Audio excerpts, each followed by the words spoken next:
성경 말씀 히브리서 12장 23절입니다. 히브리서 12장 23절.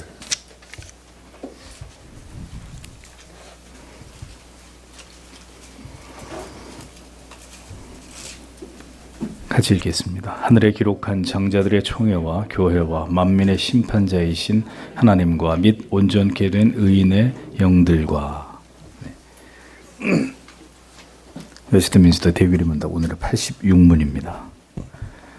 무용교회 회원들이 죽은 직후에 그리스도로 더불어 누리게 되는 영광의 교통이란 무엇인가? 무용교회 회원들이 죽은 직후에 그리스도와 더불어 누리게 되는 영광의 교통은 그들의 영혼이 안전히 거룩하게 되어 가장 높은 하늘의 영접을 받아 그곳에서 빛과 영광 중에 하나님의 얼굴을 바라보면서 완전한 구속을 기다리는 것이다. 그들의 몸은 비록 죽은 가운데 있어도 그리스도에게 계속 연합되어 마치 잠자리에서 잠자듯 무덤에서 쉬고 있다가 마지막 날에 그들의 영혼과 다시 연합하게 되는 것이다. 악인의 영혼들은 죽을 때 지옥에 던져져 거기서 고통과 흑암 중에 머물러 있는 한편 그들의 몸은 부활과 큰 날의 심판 때까지 마치 감옥에 갇히듯 무덤에 보존되는 것이다.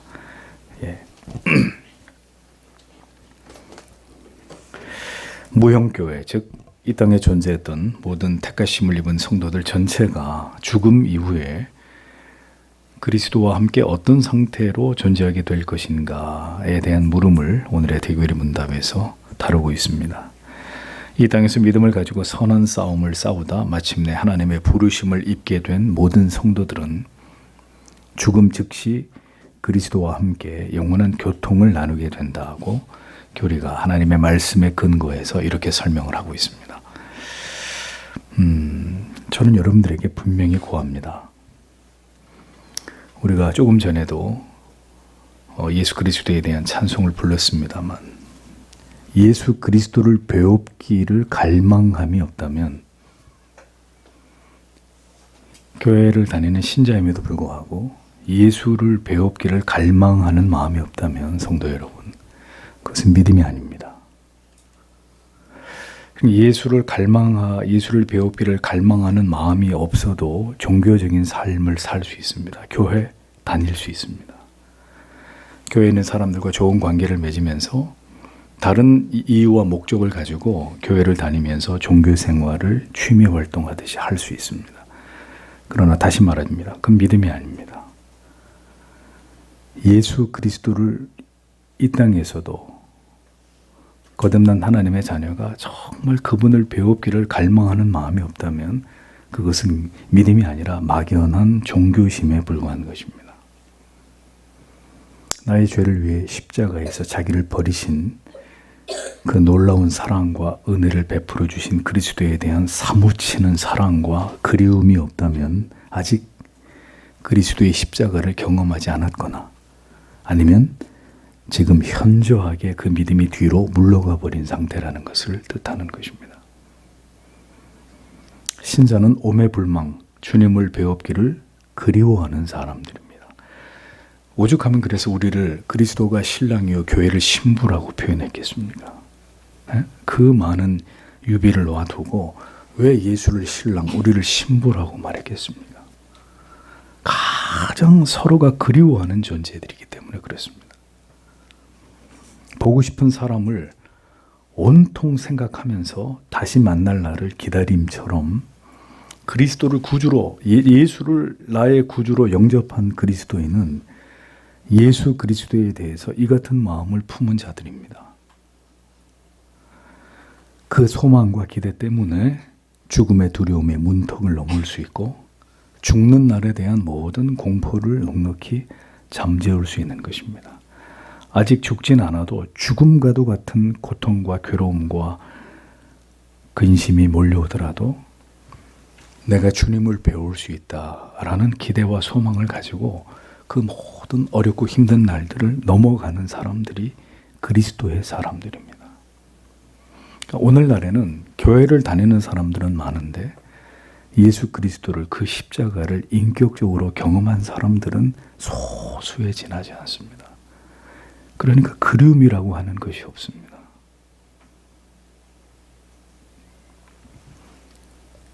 보십시오. 죽음 즉시 우리는 그리스도의 영접을 받게 된다고 했습니다. 주님을 배우는 큰 영광을 신자가 마침내 얻게 된다는 뜻입니다. 히브리서 12장 23절은 하늘에 기록한 장자들의 총회와 교회와 만민의 심판자이신 하나님과 및 온전케 된 의인의 영들과 이렇게 기록되어 있죠. 성경은 죽은 자들을 가리켜 뭐라고 합니까? 온전케 된 의인의 영들이라고 표현하고 있습니다. 이 땅에서 구원을 받았어도 온전할 수는 없지만 죽음 즉시 우리는 거룩하고 온전한 자들로 글로리피케이션, 영화되는 것입니다. 그리스도께서 재림하실 때까지 그들의 몸은 이 땅에 묻혀서 안식하는 상태에 있게 된다고 설명하고 있습니다. 여기서 우리가 짚고 넘어갈 부분은 죽음 이후에 신자들의 영혼이 아무런 의식이 없는 수면의 상태에 있게 된다는 이 영혼 수면설은 절대로 성경이 말씀하고 있는 그런 주장이 아니라는 점입니다. 영혼은 즉시 영광 가운데 하나님을 배웁지만 신자가 죽은 이후에 그 육체는 무덤에서 잠을 자고 있듯이 안식을 하고 있게 된다고 성경은 교리는 우리에게 가르쳐 줍니다. 덧붙여 우리가 알아야 될 사실은 신자가 죽은 이후에 그 영혼이 거하는 곳을 대규례 문답에서는 가장 높은 하늘이라고 지칭하고 있는 이 부분입니다. 보통 낙원이라고 얘기합니다. 죽음 이후에 신자의 영혼은 하늘에 있는 영원한 집 낙원으로 옮겨지게 됩니다. 고린도후서 5장 1절은 만일 땅에 있는 우리의 장막집이 무너지면 하나님께서 지으신 집 곧 손으로 지은 것이 아니요 하늘에 있는 영원한 집이 우리에게 있는 줄 아나니 라고 했죠. 우리의 장막집이 무너진다는 말이 뭐예요? 우리가 죽음에 이르게 된다라는 말이잖아요. 그러면 사람의 손으로 지은 집이 아니라 하나님이 지으신 하늘에 있는 영원한 집에 우리가 있게 된다. 우리의 영혼이 거하게 된다. 이렇게 기록하고 있는 것을 볼 수 있습니다. 그러니까 가장 높은 하늘이 어디인지는 구체적으로 알 수 없지만 중요한 것은 그곳에 예수 그리스도께서 우리를 기다리고 계신다는 사실입니다. 그러하게 사도 바울은 빌립보서 1장 23절에서 내가 그 두 사이에 끼었으니 떠나서 그리스도와 함께 있을 욕망을 가진 이것이 더욱 좋으나 이렇게 기록하고 있죠. 그러므로서 죽으면 즉시 내가 그리스도와 함께 있게 된다는 사실을 사도는 분명하게 증언하고 있는 것입니다.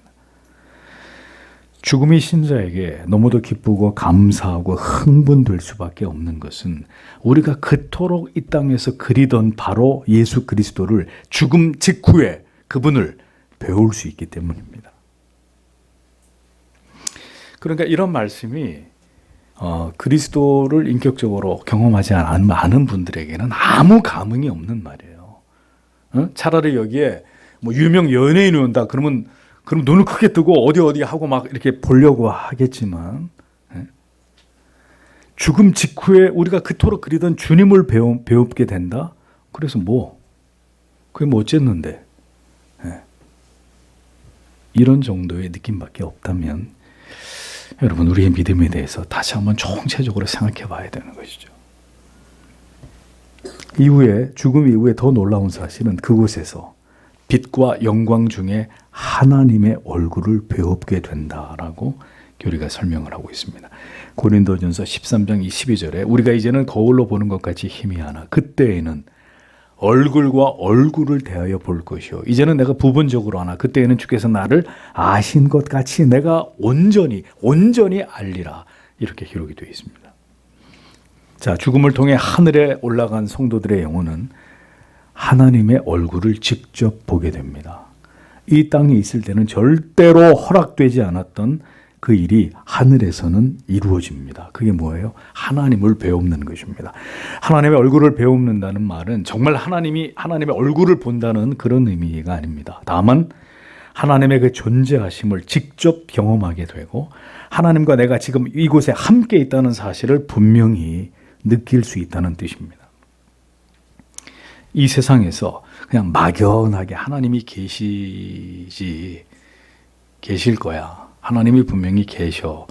막연하게 느끼던 하나님을 실제로 그 하나님의 실존하심을 우리가 배우게 되고 지상에서 누리던 하나님과의 친밀함과는 비교가 되지 않는 더 깊고 확실하고 분명하고 뚜렷한 교제 가운데서 그 하나님의 존재하심 앞에 서게 된다는 것입니다. 그것도 빛과 영광 중에서, 빛과 영광 중에서 하나님의 얼굴을 배웁게 된다. 그러니까 오늘 우리가 이 진리를 분명히 믿는다면 성도 여러분, 죽음이 두려울까요? 예수 믿는다는 이유 때문에 우리가 이 땅에서 어떤 핍박과 환난을 겪게 되고 결국은 죽음에 이르게 되는 그 모든 과정들이 우리한테 두려움일까요? 죽음 즉시 내가 주님을 배웁고 하나님의 얼굴을 배웁는다라고 성경과 교리가 우리에게 이렇게 분명히 말씀하고 있고, 우리가 이 진리를 분명히 믿는다면 죽음이 그렇게 두려운 것이겠냐고, 우리에게. 자, 그럼에도 불구하고 그 생태가 그런데 완전한 궁극의 영광의 상태는 아니라는 겁니다. 최고의 복되고 영광스러운 상태는 그리스도께서 재림하신 이후에 다시 우리의 몸이 부활해서 영혼과 재결합하게 되므로 이제 영생체가 되어서 새 하늘과 새 땅에 거하게 되는 바로 그때가 최종적인, 성경이 말하는 최종적인 지복의 상태다라는 사실을 우리는 기억해야 합니다. 그래서 죽은 이후에 신자의 몸과 영혼이 분리된 채로 완전한 구속의 그 날을 기다리게 된다, 이렇게 교리가 말하고 있는 거예요. 영혼은 낙원에 가게 되고 육체는 이 땅에서 잠을 자듯 안식하게 되는데, 그리스도가 이 땅에 재림하실 때 비로소 이 육체와 영혼이 재결합하게 되기 때문에 그 완전한 구속의 날을 이 땅에서 죽은 모든 신자들은 기다리게 된다, 이렇게 교리가 말하죠. 그래서 로마서 8장 23절에 보면 이뿐 아니라 또한 우리 곧 성령의 처음 익은 열매를 받은 우리까지도 속으로 탄식하여 양자 될 것 곧 우리 몸의 구속을 기다리느니라, 이렇게 말씀하고 있는 것입니다. 신자의 몸은 죽은 이후에도 그리스도와 계속 연합해서 있게 되고 마지막 날에 다시 영혼과 재결합하기까지 무덤 안에서 신자의 육체는 잠자듯 쉬게 된다고 얘기했습니다. 죽은 이후에 신자의 몸의 상태를 데살로니가전서 4장 14절은 이렇게 기록합니다. 우리가 예수에 죽었다가 다시 사심을 믿을진대 이와 같이 예수 안에서 자는 자들도 하나님이 저와 함께 데리고 오시리라, 이렇게 기록이 되어 있습니다. 자, 그러니까 성경에 뭐라고 했죠? 예수 안에서 자고 있다, 이렇게 얘기를 합니다. 예? 죽으면 우리 육체가 이렇게 버려지는 게 아니라, 땅속에 묻혀서 버려진 게 아니라 예수 안에서 자고 있다, 성경이 이렇게 설명하고 있습니다. 죽음 이후에도 주께서는 신자의 몸까지도 매우 귀중하게 여기신다는 것을 알 수 있는 거죠. 흙으로 돌아갈 우리의 육체이지만 하나님은 신자의 그 육체까지도 귀중하게 여기신다는 겁니다. 결국 우리의 몸은 마지막 날에 영광스러운 부활체로 변화될 것이라는 사실을 우리는 그래서 분명히 믿어야 되는 것입니다. 자, 이제 악인들의 죽음 이후에 대해서 그러면 교리가 이것을 어떻게 설명하는지를 보겠습니다. 악인의 영혼들은 죽을 때 지옥에 던져져 거기서 고통과 흑암 중에 머물러 있는 한편 그들의 몸은 부활과 큰 날의 심판 때까지 마치 감옥에 갇히듯 무덤에 보존되는 것이다, 이렇게 설명하고 있습니다. 누가복음 16장 23절 24절을 보면 이렇게 기록되어 있죠. 저가 음부에서 고통 중에 눈을 들어 멀리 아브라함과 그의 품에 있는 나사로를 보고 불러 가로되 아버지 아브라함이여 나를 긍휼히 여기사 나사로를 보내어 그 손가락 끝에 물을 찍어 내 혀를 서늘하게 하소서. 내가 이 불꽃 가운데서 고민하나이다, 이렇게 기록되어 있습니다. 자, 악인들의 영혼은 죽음 직후에 어떻게 되죠? 악인의 영혼은 즉시 지옥에 던져지게 됩니다. 자, 여기서 어떤 그리스도인들과 이상한 신학자들이 지옥에 대해서 불가지론을 편다, 이겁니다. 지옥은 상징일 뿐이고 사랑의 하나님께서 절대로 인간을 그렇게 처참하고 끔찍한 곳에 그렇게 이끌지 않으신다, 이런 주장들을 합니다. 분명히 말씀드립니다. 그렇게 말하는 사람은 사탄의 하수인들입니다. 절대로 이런 주장은 인정할 수 없는 비성경적인 주장입니다. 예수를 믿지 않고 죽게 되면 그 영혼을 위한 어떤 노력도 모두 허사일 뿐입니다. 그래서 죽은 자를 위한 기도, 여러분 성경적이지 않습니다. 여러분들 중에 그런 분이 아무도 안 계시지만 아버지가 돌아가셨습니다. 목사님 와서 기도해 주십시오. 죽은 사람을 위해서 무슨 기도를 합니까? 성경에 그런 기도가 어디 있습니까? 죽은 자를 위해 추도 추모 예배 드리죠. 한국교회가. 성경적이지 않습니다. 무슨 죽은 사람 사진을 갖다 놓고 추도 추모 예배를 드립니까? 전혀 하나님이 기뻐하시는 그 죽은 자를 위한 예배가 그게 무슨 놈의 예배가 되는 겁니까? 이게 자꾸 인간들이 자기들 마음대로 뭔가를 자꾸 만들어냅니다. 자기들 마음대로. 그렇게 해서라도 좀 죽은 분들에 대한 예의를 갖추려고 하고 살았을 때 잘하지. 살아 계실 때 잘하지. 죽은 아버지, 어머니, 할아버지, 할머니 사진 갖다 놓고 목사님 모셔놓고 추도 추모 예배를 드립니다. 성경적이지 않습니다. 죽으면 끝입니다. 그걸로. 죽은 자를 위해서는 어떤 것도 행할 이유가 없다는 것이죠. 우리나라에 있는 유교적 잔재가 남아가지고 제사 드리는 대신 추도 추모 예배 이런 걸 뚱딴지같이 한국교회가 만들어 놓고 추도 추모 예배 드리게 합니다. 성경적이지 않습니다.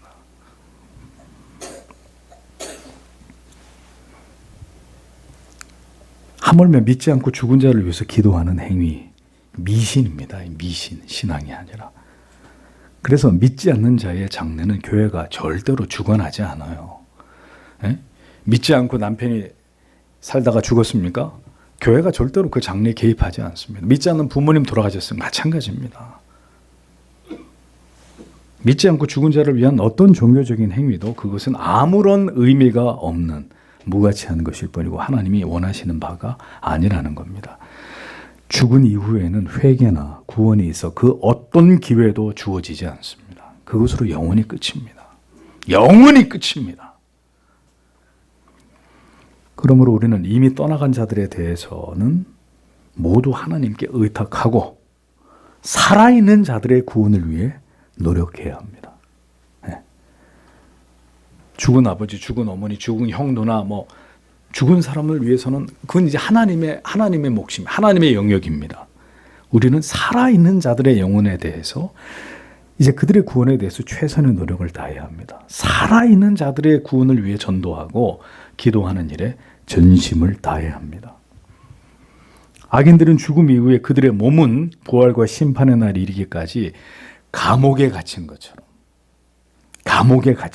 무덤에 갇혀 있게 된다고 교리가 설명을 합니다. 그들의 영혼은 음부에서 고통을 당하게 되고 그들의 몸은 무덤에서 마치 감옥에 갇혀 있는 듯이 고립되어 있게 된다. 이렇게 설명을 하고 있습니다. 모든 악인들의 몸은 무덤에 갇힌 채로 그리스도의 재림을 통한 최종의 심판의 날을 기다리게 된다는 것입니다. 우리는 종종 믿지 않은 자들 중에 이렇게 귀신을 불러오는 강신수를 행하거나 영매로 활동하는 이런 사람들을 종종 봅니다. 영매로. 그래서 죽은 할아버지 영혼도 불러오고 아버지 영혼도 어머니 영혼도 불러와서 살아있는 딸하고 이렇게 대화하게 하는 이런 짓들을 봅니다. 용한 무당이 죽은 아버지나 어머니 가족들 불러와서 살아있는 가족들과 대화하게 되는 이런 코미디 같은 일들을 본다 이겁니다. 세상에 귀신이 있습니까? 권희, 세상에 귀신이 있어요? 권희, 귀신이 있어요? 허허이, 선생님이 똑바로 지도를 해줘야 되겠네. 세상에 귀신이라는 건 없습니다. 왜요? 오늘 설명에서 이 교리가 하나님 말씀이 우리에게 말씀하듯이 모든 죽은 자들의 영혼은 낙원 아니면 음부에 즉시 들어가게 되기 때문에 구천을 떠도는 처녀 귀신이 있어? 무슨 말 같지도 않은 무슨 전설의 고행이나 나오는 이런 얘기들을 믿는 사람들이 버젓이 한다 이겁니다. 어느 집에 귀신이 있다 그러고 참. 그런데 귀신을 죽은 사람의 혼백을 부른다고 하는 일들이 지금도 일어난다고 하면 성경의 모든 가르침을 전면적으로 다 부정하는 일이 될 수밖에 없는 거예요. 귀신이 어디 있어요? 귀신이 도대체. 유령이 어디 있어요? 유령이.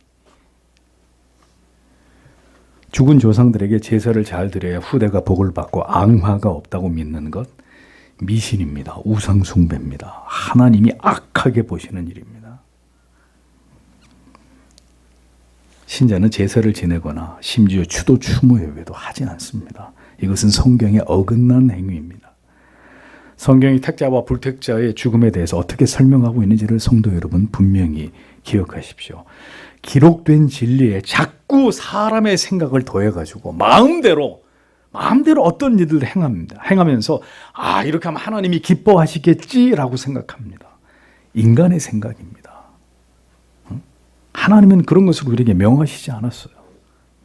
인간이 좋자고 하자는 겁니다. 내가 좋으려고 하는 거예요. 그렇게 해서라도 살아생전에 효도하지 못한 거 돌아가시고 난 다음에 이렇게 떡 부러지게 차려놓고 돌아가신 아버지 보고 오셔서 드시라고 말이 되는 얘기를 해야죠. 하나님의 말씀대로 바른 교리와 교회사적인 전통을 따라 하나님을 신앙하는 것이 가장 건강하고 올바른 믿음이라는 사실을 기억하십시오. 오늘날 기독교인들 가운데 사후 세계를, 내세를 전혀 중요하게 여기지 않는 자들이 적지 않습니다. 오늘도 교회에서 이렇게 죽음, 천국, 지옥 이런 얘기하면 참 목사님 무식한 분이구나. 때가 어느 때인데 그런 얘기를 좀 더 이렇게 현실적인 얘기를 해주셔야지. 예? 좀 더 실생활에 필요한 이런 실용적인 얘기를 해주셔야지. 매우 위험한 신앙이 아닐 수 없습니다. 참된 신자는 분명히 종말론적인 신앙을 가지고 깨어있기에 힘쓰는 자들입니다. 이유는 언제 주님이 오실지 알 수 없고 언제 개인적 종말, 즉 죽음을 맞게 될지 우리는 절대로 알지 못하기 때문입니다. 그게 오늘 밤이 될지 내일이 될지 1년 뒤가 될지 10년 뒤가 될지 모르는 것입니다. 경건한 그리스도인들은 매일 잠자리에 들면서 죽음을 연습하는 겁니다. 죽음을. 매일 잠자리에 들면서 죽음을 연습하는 거예요. 그리고 다시 아침에 눈을 뜰 때 낙원에서 주님을 배웁게 될 날을 고대하면서 하루를 시작하는 것입니다. 눈이 떠졌구나. 다시 잠에서 깨어났고 또 하루를 선물처럼 받았구나. 내가 죽으면서 눈이 감겨지고 다시 눈을 뜰 때 나는 주님을 배운다. 이거 연습하는 거예요. 밤에 잠들었다 아침에 눈 뜨고 하는 게 우리의 죽음과 부활을 연습하는 거라고 생각하시면 된다 이겁니다. 밤에 엄마 안녕히 주무세요. 너 어디 잘 자라. 아침이 되는데 어제 잘 자라고 하신 어머니가 눈을 뜨지 않는 거예요. 아버지가 눈을 뜨지 않습니다.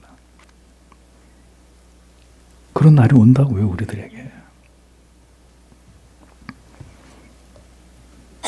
성도 여러분, 부디 죽음 이후에 우리에게 명백하게 임하게 될 이 분명한 진리를 굳게 믿고 언제나 죽음을 준비하면서 주님 앞에 서게 될 그 영광스러운 날을 그토록 배웁기를 원했던 주님을 배우는 그 날을 소망함으로 매일을 경건하게 살아가시는 하나님의 자녀들이 되셔야 합니다. 오늘 이 말씀이 좀 멀리 느껴지십니까? 그러면 오늘부터 성경을 펼쳐서 예수 그리스도의 행적을 따라가면서 주님 이 말씀을 통해 당신을 만나고 싶습니다. 예수 그리스도 나의 구주 되신 그분을 내가 내 영혼이 인격적으로 그리스도의 십자가를 경험하는 자가 되기를 원합니다. 주여 이 죄인을 불쌍히 여기사 아들을 통해 저를 얼마나 사랑해 주셨는지를 이 진리 안에서 깨닫고 발견할 수 있는 은혜를 내게 주십시오 라고 기도하십시오. 한때 그리스도에 대한 열렬한 사랑이 있었으나 먹고 사는 일 때문에 인생이 흘러 지나가는 가운데 그 십자가의 사랑을, 잊을 길이 없는 예수의 사랑을 여러분 잃어버린 채로 살고 계십니까? 다시 주님 앞에 무릎으로 나아가십시오. 주님 다시 저를 만나 주시고 이 심장이 다시 예수 그리스도로 말미암아 당신을 향한 사랑으로 뛰게 해달라고. 주님 다시 잃어버린 이 구원의 은혜, 십자가의 감격을 내 안에 회복시켜 주셔서 정말 주님을 그리워하는 마음으로 이 세상을 지나갈 수 있도록 하나님 나에게 예수 그리스도의 십자가의 그 귀중한 구원의 은혜와 감격이 회복되게 해 주옵소서. 기도하십시오. 반드시 하나님께서 우리에게 다시 이 모든 은혜를 회복시키시고 열렬히 그리스도를 소망하고 그리워하고 그날을 기대하는 마음으로 이 세상을 바람처럼 지나가도록 하나님이 그렇게 우리를 붙드시고 우리의 발걸음을 인도해 나아가실 것입니다. 기도하겠습니다.